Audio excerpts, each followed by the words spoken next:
Oi, gente, eu sou Flávia, uma mulher de pele morena clara, tenho cabelos castanhos ondulados na altura do ombro. No vídeo eu estou aparecendo do busto para cima, usando uma camiseta de alça branca, fundo cor-de-rosa, um cordão e dessa vez eu estou de óculos. Eu estou voltando aqui para responder aquela provocação que eu fiz envolvendo o artigo 227 da Constituição Federal, que traz a absoluta prioridade para jovens, crianças e adolescentes e não inclui os idosos. E o artigo 3º do Estatuto do Idoso, que traz também a absoluta prioridade para os idosos.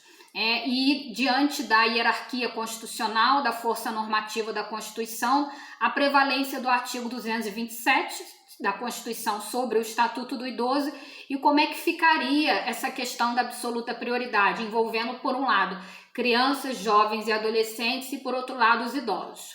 Bom, pelo que eu estudei até o momento, a situação, há quem diga que a situação ela pode ser resolvida com bom senso no caso concreto, devendo haver assim uma mitigação do artigo 227 da Constituição Federal.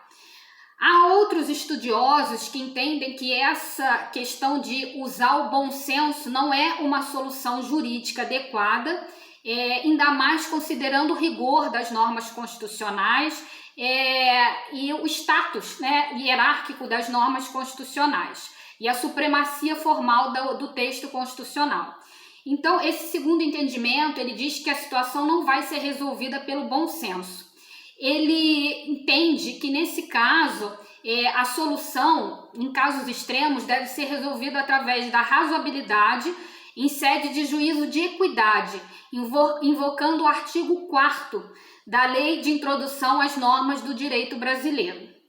E há ainda um terceiro posicionamento que faz a diferenciação, em duas situações específicas. A primeira seria uma situação num plano jurídico formal, com perfil mais amplo, mais abstrato. Por exemplo, envolvendo a questão do repasse, da dotação orçamentária para políticas públicas de crianças, adolescentes e jovens ou de idosos. Nesse caso mais amplo, de perfil mais amplo, no plano jurídico formal, por força do artigo 227 da Constituição Federal, a preferência vai ser para políticas envolvendo crianças, adolescentes e jovens. Mas também há um segundo caso, como eu falei, esse terceiro entendimento ele divide em dois pensamentos. Então, esse primeiro pensamento mais amplo, a preferência vai preponderar para as crianças, adolescentes e jovens, mas num perfil mais restrito, no plano jurídico material, na análise em concreto, não há que se falar em preferência, havendo aqui a aplicação da razoabilidade, que vai determinar que as condições pessoais individuais dos sujeitos envolvidos sejam considerados na decisão.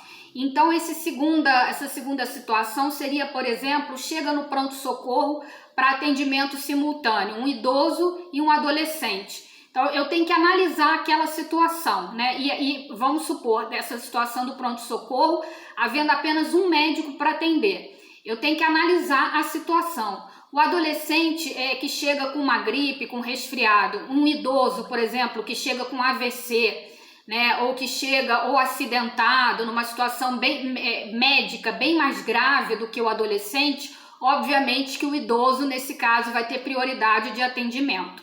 Então, nesse segundo aspecto, no perfil mais restrito e inconcreto, a questão pessoal dos sujeitos envolvidos, as características dos sujeitos envolvidos devem ser levadas em consideração para a aplicação do princípio da razoabilidade. Espero que a minha explicação tenha sido clara e tenha ajudado vocês. Um abraço e bons estudos para todos.